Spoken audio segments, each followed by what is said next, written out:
Hey everybody, welcome to a very exciting episode of NC-17. Today we have an amazing actress, producer, director, model, stunt performer. We have Mel Heflin with us. How are you doing today? I'm wonderful. Happy to be here. Oh yes. First I want to thank you for coming on. And so before we get into the movies and everything like that, kind of take us back a little bit. What really got you what piqued your interest about being in movies?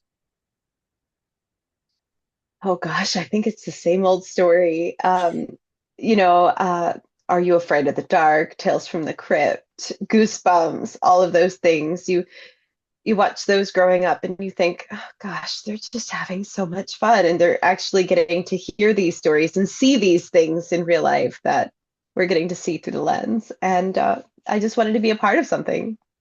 Oh yeah. So kind of take us through your journey to getting into the film world and like was what was the first experience like being on your first set?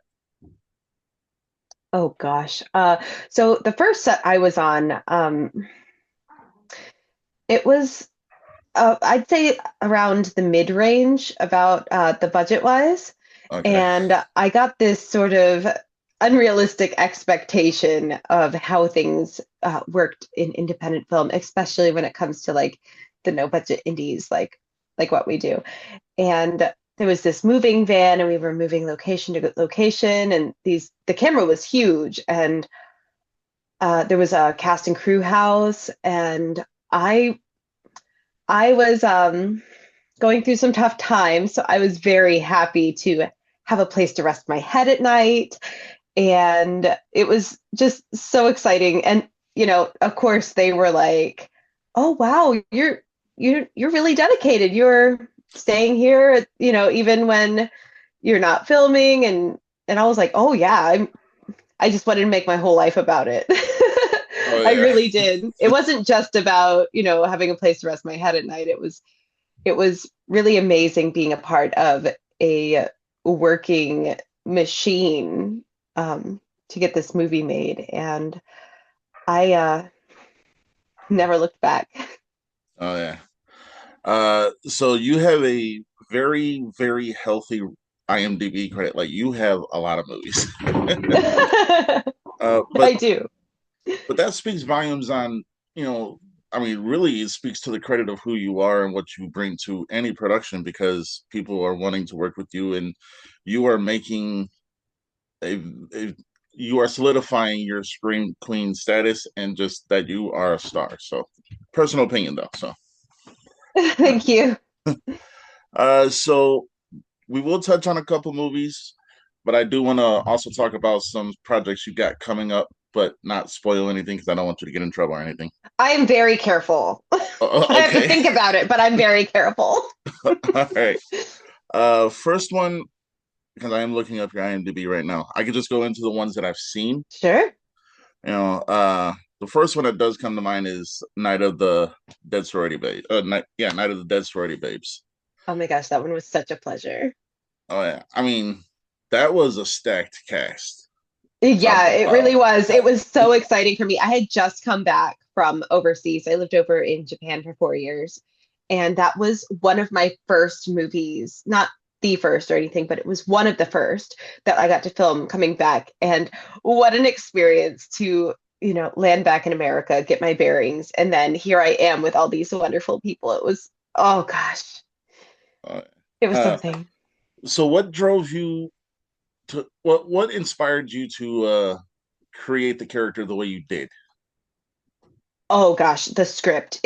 SJ did this incredible job on the script and he was sending it to us as he was going and it was so much fun because he let us choose our name, our major, and I think there was something else.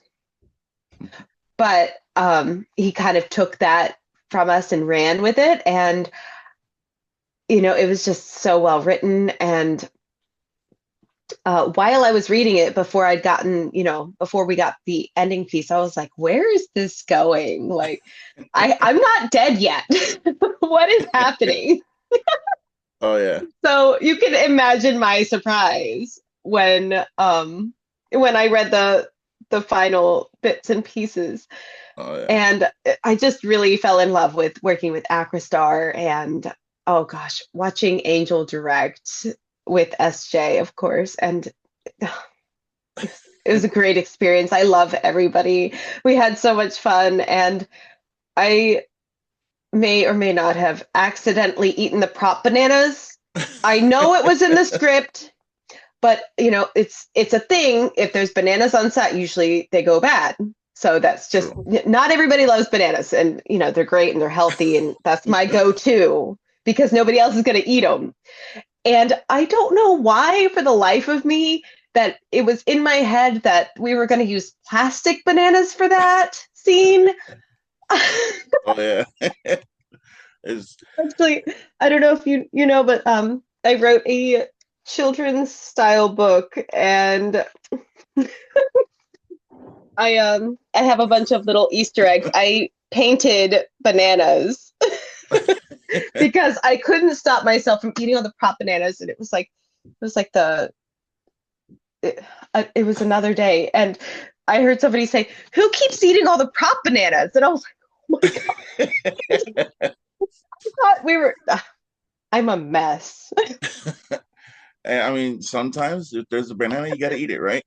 Yeah, and I don't know what I was thinking. Hey, I'm it's all sorry, good. Anne. You were staying healthy. That's what you were thinking. Yes, we were gonna have plastic for the props, right?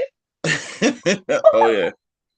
Uh, Now I loved that movie. I've seen it so many times. It is, crazy.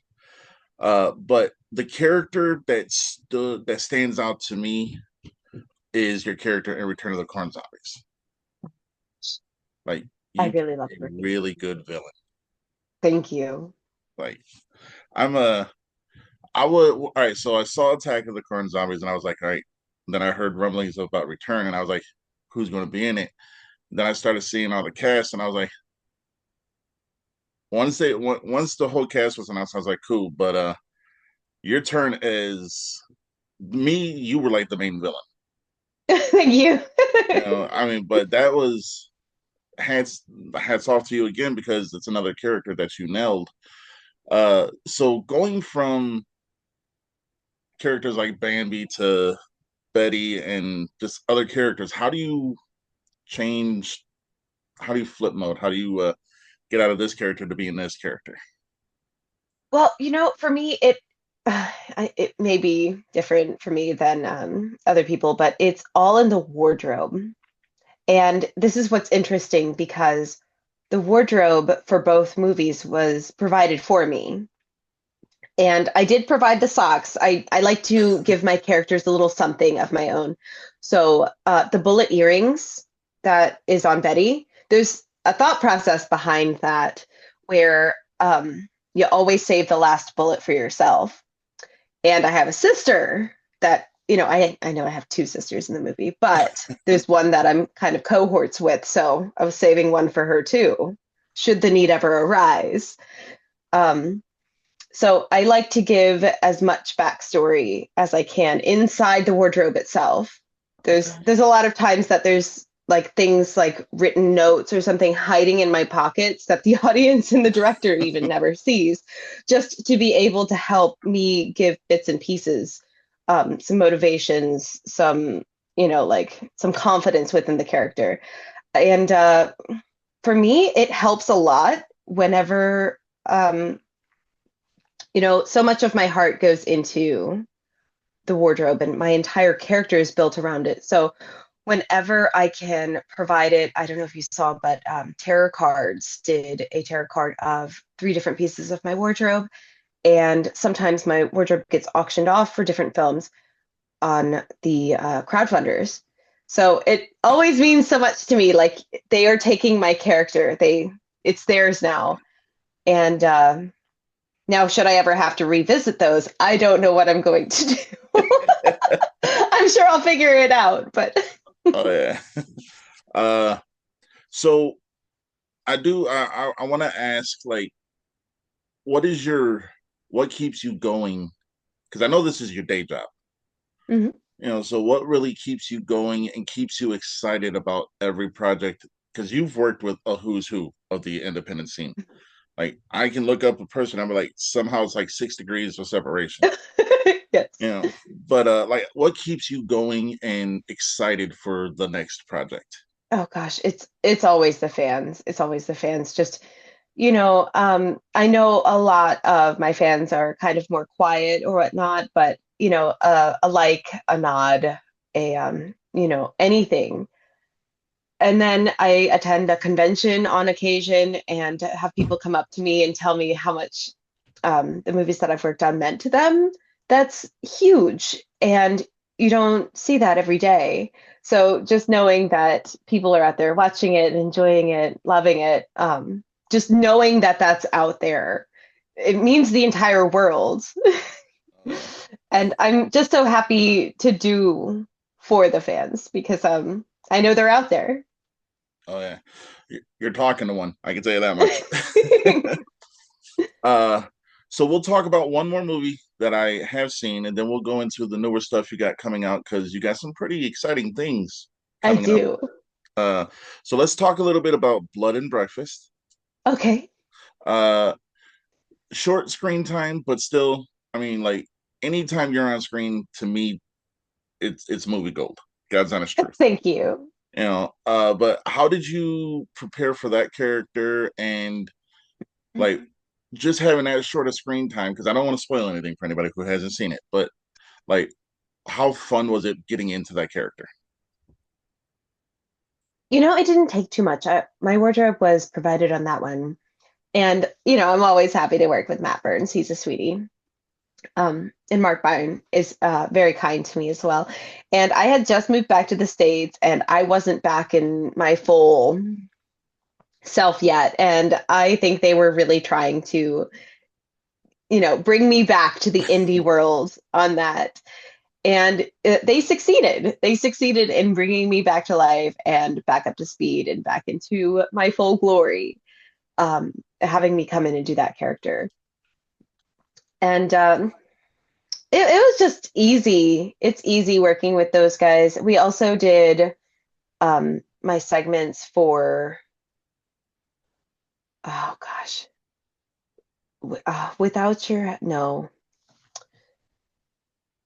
it's on the tip of my tongue. uh, It was the other one they were filming. We filmed two different movies back to back at oh the same time because we met halfway because I was in transition from Japan to the States again. yeah. Oh, I don't think I've seen that one. I'm sorry. That's it's not out yet. Oh, that's a very good reason why I ain't seen it. Exactly. You're safe. You have the hook. uh, so all right, before we talk about the big one you got coming out, hint, but there is a movie I'm seeing on here, and you play a character named Megan, and it's called Pig Shit. I'm just now finding out about this. Yes, what kind of movie is that, and how do you play into that one? it is a traditional slasher, and this is one that I'm going to have to be very careful when it comes to spoilers because we only just premiered a rough cut of it. And I was actually at the premiere, which is very rare for me to get to do. I'm usually working on another film whenever the premiere comes up, unfortunately.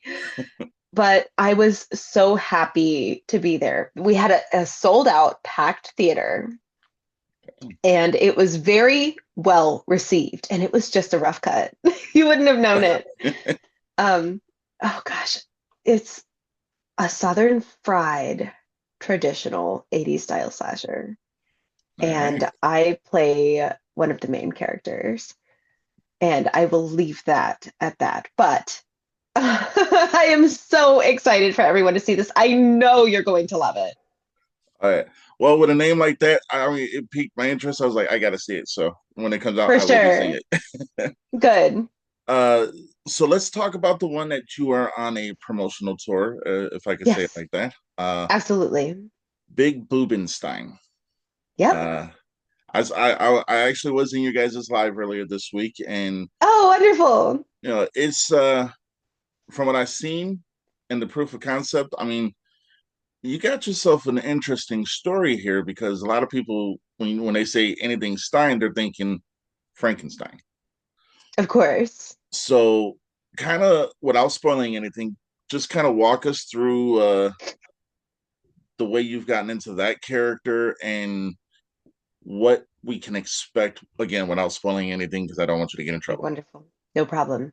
So the movie Big Boobenstein is based on Jeff O'Brien's 2012 novel called Big Boobenstein. And I got to narrate the book for that. And I fall in love isn't even the word. I'm reading this book and I'm narrating it, and I have to keep pausing because I am bawling. I am crying. I'm like, wow. You know, it wasn't creepy because I knew there's no way Jeff would have known my life like that, but it was like, how did you know these things about me? He was inside my head, and Adelaide, the main character, she she's me, my younger self, every step of the way.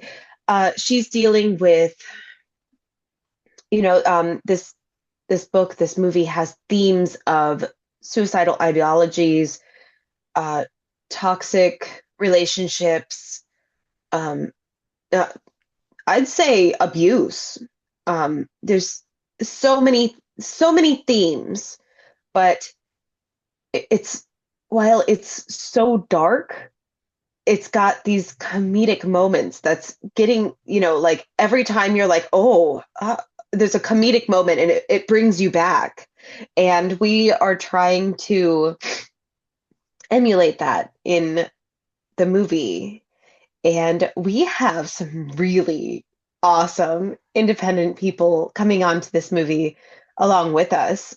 And gosh, just I can't say enough good things about it. I'm so excited about where we're going. We have new perks coming out for the Kickstarter very soon. I think tomorrow something else is dropping, and Tyler keeps surprising me. And I don't know what he's gonna, post as a perk next, but I'm excited to see it. Oh yeah. I'm helping as much as I can because I love this story. I love it. Oh yeah. I think it's really for anybody who has ever felt like they weren't enough.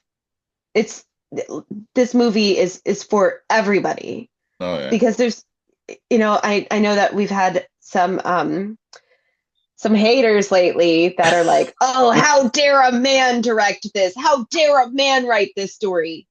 But self-acceptance is for everyone. Yes. And it's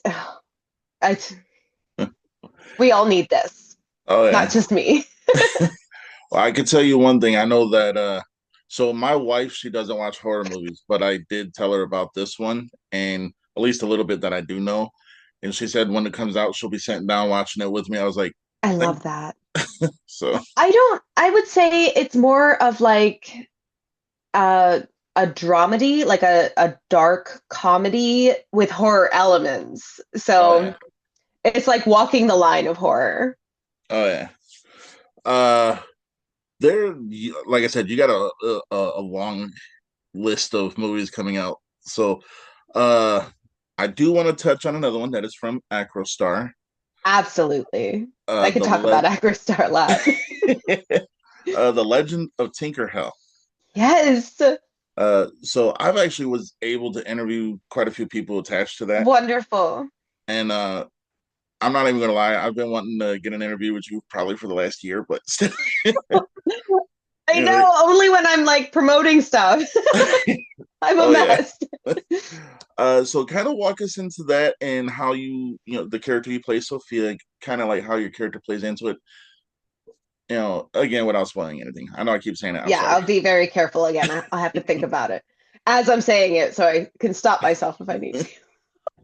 Oh yeah. Okay, so obviously Beth Metcalf did I say that right? Metcalf. Yes. Metcalf. Yep. Is playing Ellie. And oh gosh. Oh, she's so cute. We've seen the previews. She's so cute. It's going to be so much fun.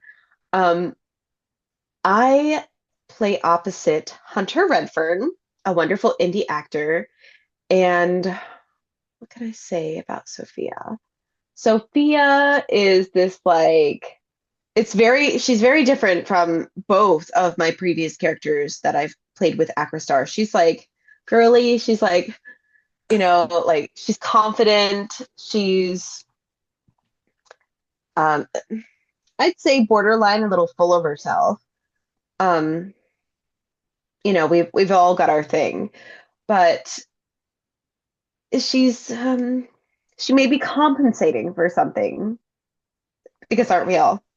Yes. Um, she's got secrets, she's got insecurities, but she's covering all up with that with this overconfidence. Like she's hot and she knows it. Oh yeah. Uh yeah, I don't like I said, I don't want you to spoil anything. But there is I do want to go back to Big Boobenstein here for a moment. Sure. So with that character, the just from what I've seen, and what I know, that character seems like it's going to be probably one of the characters you're going to cherish the most. I mean, you cherish all your characters, Of but course. this one seems like it's going to be up there at the top. Yes, I just feel like she was written for me, which is insane because I'm pretty sure Jeff wrote that before we even like friended each other online Oh yeah. before he before he knew who I was. And she's a big standout to me because I I love her because I she is the younger me and I just want to take her and I want to hold her and I want to tell her everything's going to be okay and that she's going to make it out on the other side and you know for all of us, for all of our sake. Oh yeah. She means a lot to me. Oh yeah. So I kind of want to give you the floor for a minute to kind of, if anyone's trying to get into the industry in any way, shape, or form, modeling, acting, directing, whichever, what advice would you give to those, especially at the younger age of like 18, 19, and 20, trying to get into the industry? I've got a lot. I could go on and on about getting people involved. So, gosh, the number one thing is show up. It doesn't matter whether you promised your neighbor down the street that you were going to show up to do a photo shoot with their cell phone, or if it's your first independent film. It doesn't matter what it is. You make a commitment, you stick to it. Oh yeah. Don't go back on your word. And stick to your commitments. And you're going to be there anyway. You may as well have a positive attitude because at that moment, you are living your dream. You're, and it's always levels. Each movie you do, um, you're adding to your own library, your own catalog, and you are living the dream. And if you're not having fun, why'd you agree to it? Why are you doing it? If, just keep keep a positive attitude. It's very important. Even if you're not having fun in a moment, um, you don't want to ruin it for other people either. Like, Very true. and then what else? What else? There's a lot more than that. Um, it's just to help each other, like I know that there's a lot of people out there that view everybody else as competition, but you are in competition with yourself. You are in competition with who you were yesterday. You always need to strive to do better. And you helping out somebody else in the industry isn't going to hurt you. Yeah. We all rise together, you know? Oh yeah. Whenever I see somebody that I've worked with going off and doing big things, I am so proud because I've worked with them and in by association, they are making me look good. And I try to do the same. I try to go off and do a bunch of stuff to make all the wonderful people that have supported me this far look that, not Oh that yeah. have trouble on their own. They're all wonderful people, the people I work with. Uh, But I try to be the best version of myself because I represent them. And I have so much trust because they represent me too. And we all rise together. And that's so true. It really is. And the more that you're in this industry, the more that you will see that happening. And if if you view everybody as competition, and if you want to not be a part of the team, you end up falling off. It's just bridges burn, oh yeah, and just be in competition with yourself and be better than you were yesterday. oh yeah. Uh, that actually is a perfect segue for the next thing I was going to talk about. So we've been doing the NC-17 awards for 3 years. Uh, we for the first 2 years, it was kind of like we would nominate, I think, up to 5 or 10 people. But then going into it this year, our mindset changed because there's just so much talent out there. I just made a post about it on Facebook, but there's just so much talent out there, and it ain't against other award shows. We want to promote everybody, you know. Right.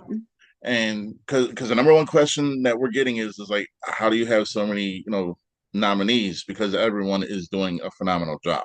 So and so everyone, this is an exclusive, so everyone knows I don't choose who wins. Everyone else chooses who wins. God's honest truth. uh, but let's get back into your movie, Sustain About Me. So there's another movie I recently saw called Stoner Snake. Okay. uh, I'm gonna say that's probably one of the funnest characters I've ever seen you play. Thank you. I made her up myself based Oh, on the that's awesome. costume. So well, you just answered the question. I was gonna, how'd you get into character? But what was that? What was that movie to you? What was it like being doing that character?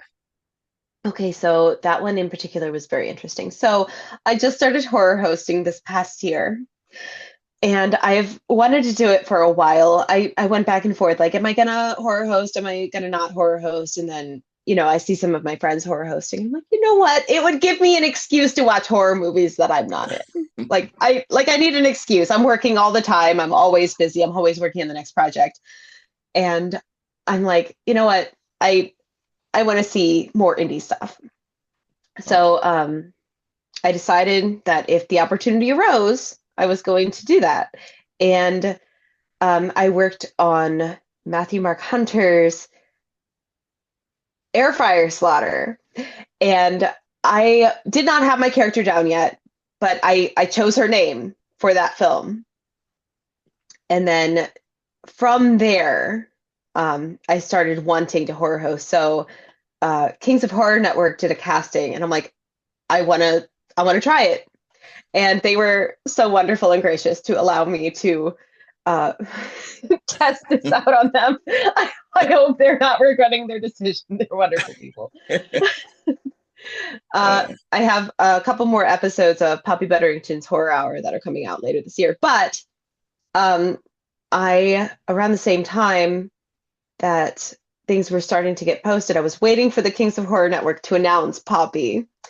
Daryl Hook, the director of Stoner Snake, kind of knew that I was horror hosting, and he had reached out to me, and he had a wonderful actress drop out of the film, and I'm like, if I have her blessing, I will take over.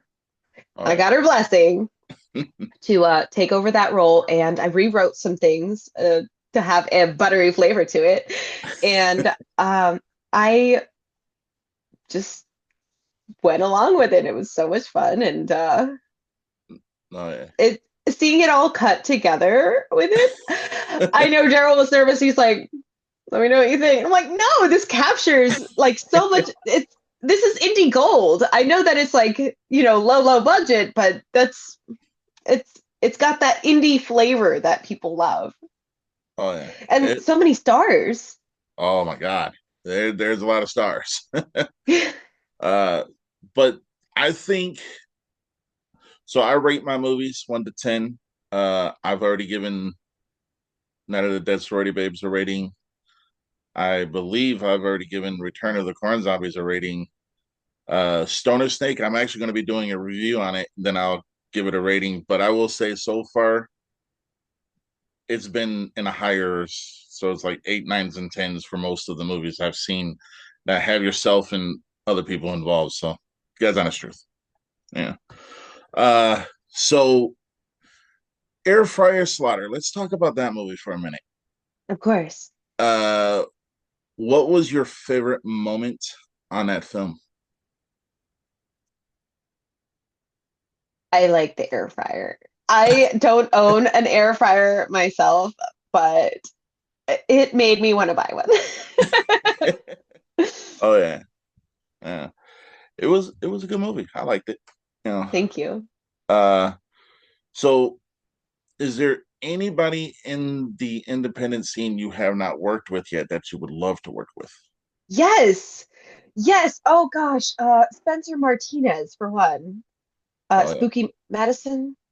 Hmm. Spooky. Yeah. Yep.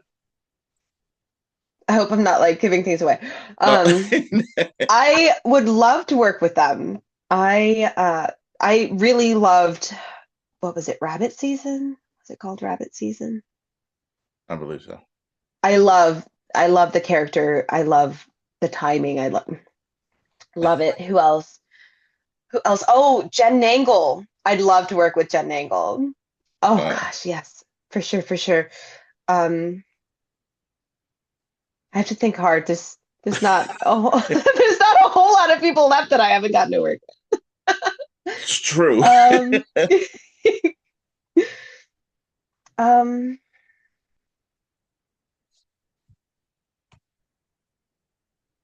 I need to make a little wish list. Oh yeah. Uh, so while you think about that, let's bring up another movie. One I Sure. just literally found out about and found where I can watch it. Grim Reaper 3. Okay. What I'm gonna be watching it tonight. So, but kind of explain how your character plays into that one. I have a very small scene that was filmed while I was in Japan, and oh gosh, they were so sweet to include me. Um, it was really saving my soul to get to do things while I was trapped overseas. Um, yeah, it was just a small scene. The bigger one is Graveyard Stories. I don't That's know if another you've one. seen Graveyard Stories 3. Haven't seen it Um, yet. it was around the same time, and my character is much bigger in Graveyard Stories 3. And that was my first time ever horror hosting. Oh, okay. Yeah. It's so let's kind of talk about your modeling career for a moment, if that's Sure, okay. Uh absolutely. so what really got you into that? And like, is there a moment where you realized you've either, like this, it's solidified that you have made it, or is that moment still on the horizon? With modeling, Yeah. so my story is different than most. I was model scouted in a mall when I was nearly 14, and this agent director gives my mom a card and is like, because I was trying on clothes and I was being sassy in the mirror with my mom at the mall, and she's like, "There's no way. No, this is a scam. This is one of those Barbizon things." And I'm like, "Can we at least try?" And uh, we went to an agency. We lived kind of close to DC in Winchester, and we went and they took some Polaroids of me. Um, got me a portfolio going. And I actually got to walk some runways and pose for some JC Penney stuff. And I became an agency model at 14 years old. Dang. So I was working for a legitimate agency, and between the money that I was making doing runway shows and babysitting, I was able to pay for my college. And as soon as I got a car, I was set to go. And gosh, when I turned 18, there was strict rules at the time. It was very interesting. So I I don't think that I've grown probably since I was 14. I was on the taller end, tall and slim, obviously with runways, but being a teen model was so different than being an adult model. And as soon as I turned 18, I didn't fit the height requirement. And this was before you could be over 18 and still walk teen runways. I don't know. The agency booted me out at 18. And I'm like, well, that was fun. I had a good time. Uh, And it turns out uh, some of the people that I worked with then and a couple of my friends were doing photography. And I'm like, yeah, I'd pose again, sure. So I did some of that. And then I discovered the network. And I was a traveling model for a while. And then it kind of grew from traveling modeling, doing these tours where I was kind of living out of my car for 2 weeks at a time. oh It yeah. was very interesting, having different, it was, gosh, it was wild. You can't do that sort of stuff these days, or No. maybe they do. I don't know. Uh, Putting a lot of trust in people for all these different projects. I did all sorts of projects, coffee table books, pinhole camera day. Gosh, so much. Calendars galore. Um, uh, some like billboardy type stuff. I don't remember. I don't have I didn't keep records Oh like yeah. I do now. Nowadays I have a little folder that says the year and then each photographer that I work with that year and then everything that they give me. I didn't keep records like that back then. I didn't Oh yeah. have the means to be able to keep records. If they told me the internet was forever. The internet is not forever. I can't find that stuff. It's gone. Oh yeah. Yeah. Most of my like I did a lot. Most of it's gone. Oh yeah. Um, and it made it a really easy segue to be able to do movies because in the very beginning of my indie film career, I didn't have the name that I do now. So the way that I was able to get onto projects was to tell them like, "Oh, you don't have to worry about my travel. I'll set up a tour." So the project, let's say the project was in Chicago. I would contact a bunch of photographers in Chicago area, and then I would pay for my own travel out there, work with a bunch of photographers, make the money that I need to handle that whole trip, do the movie, and then I was good. Oh yeah. So there was a lot to do with it it all made sense. Oh yeah.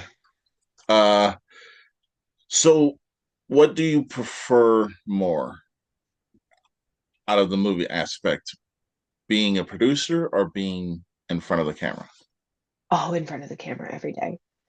Oh yeah. I really enjoy being able to give a piece of myself, whether that be art or whatever I can provide to help a production. But it all starts with getting to be in front of the camera and be able to find truth in a character I'm playing. Oh yeah. Uh, so where do you see yourself 10 years from now? Oh gosh, I can tell you where I'd hope to be. Okay. I hope to be still making just as many movies as I am now. Maybe working with like my 4 or 5 top favorite companies, just doing their stuff mainly. And I would love to do more meet and greets and more conventions. And yeah, yeah. Yeah. Uh, it's been a long time since somebody has recognized me out in public. I would love for that sort of thing to happen again. Oh yeah. Uh, So with the like, because you do have a very large IMDb, which is awesome because that, I've said it earlier. Is there a character that you've already played that kind of stands out to you as like one of your favorites? I'm not going to say the favorite because I don't want to put you on spot like that, but just as one of your favorites. I really liked my character in Mrs. Claus. Um, I wish the role was a little bit bigger and meatier because I, she had some screws loose. I've never gotten to go just completely batshit for a role yet. Oh yeah. And I don't know why, because I feel like I look crazy. uh, Um, I'd also love to play more vampire characters. So that's vampire characters and completely batshit. So yeah, I liked getting to go a little crazy for Mrs. Claus. uh, I mean, I actually did see that one. That was actually really good. So, Thank you. so I, me personally, I've seen you play every kind of character from happy-go-lucky to the villain. Uh, you merge everything so seamlessly because you do make like the right facial expressions when they're needed to be done. Like Return of the Corn Zombies, just one of my favorite scenes, and it's a simple scene. You walk into the bedroom to get Chloe Lutz's character for dinner, and she's talking to her sister, and you just give her that look, and I was like, "That's creepy as fuck," But that I mean that again, just the I personally see you like as one of the better, like you know the characters. I'll just say it like that. Thank you Yeah. so much. I like to praise my guests just a little bit. I appreciate it. I love it. Yeah. It never gets old getting to hear that what I do is appreciated. Yeah. We are coming near the end of the show though, but I do want to give you time to plug your socials where people can or cannot reach out to you. That's entirely up to you. Where they can see your films and the Indiegogos or the crowdfunders or the Kickstarters you have, and that way people know exactly how to help you out and follow you. Okay, wonderful. So mine's really easy. It's at Mel Heflin across the internet. That's MELHEFLIN. And on all of my bios, you can find my link tree. And my link tree should have everything people need. I am still building my library of you click on the movie and it takes you there. It's really difficult because they're all over the place, and there's some on Amazon, sometimes they're on eBay. There's some movies that are currently not out, so that's ever changing and it's hard to keep track of. My crowdfunders are also on my link tree. Currently funding is Shiver Slaying All Night, uh, Big Boo Big Boobenstein, obviously, but there's one other crowdfunder that's that I have on there right now, and I can't remember what it is off the top of my head, but it's on my link tree. Oh yeah. uh, let's talk about Shiver Slaying All Night because that is one I relatively just found out about. I'm not gonna lie to you. Wonderful. Cool. So kind of let's talk about that. You play a character named Lucy. Again, don't want to get you in trouble, so don't spoil nothing. Okay. But kind of walk us through that and what we can expect. Well, I get to do a scene with one of my favorite co-stars, Penny Aphrodite. She's wonderful. If you haven't discovered her yet, you will soon. Oh, she's great.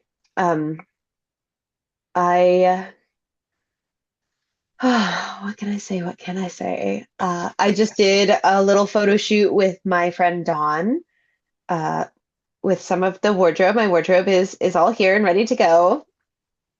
And I don't know how much I'm allowed to say. All right. I am very cutesy, I'm very stylish, and I'm a very sexy character. All right. Yeah, we won't get you in trouble, so you're good. I have to think about it. Like, Oh yeah. Uh, so last question would be, what would you go back and tell 10-year-old you something you didn't know then that you know now? oh gosh, just not to give up, not to second guess myself, and to just keep moving forward. That it's going to be okay. Oh yeah. Yeah. Well, I want to thank you, Mel. It's been awesome. It's been, Oh trust my me, gosh, this has been wonderful. I've been looking forward to this for a long time. So, uh, I'm a big fan. So you got at least one person I'm gonna watch. Pretty much try to watch every movie you've been in. Uh, Amazing. There's a lot of them. yeah, I'll be there for a while. But in all seriousness, thank you for coming on, and thank you for entertaining the masses with the art that you do. You are a phenomenal actress, and you're an even phenomenal more person. Thank And you. just keep rocking because we're gonna keep rolling with you. I love it. I'll be here. I'll keep going. All right, everybody. Till next time, stay NC-17.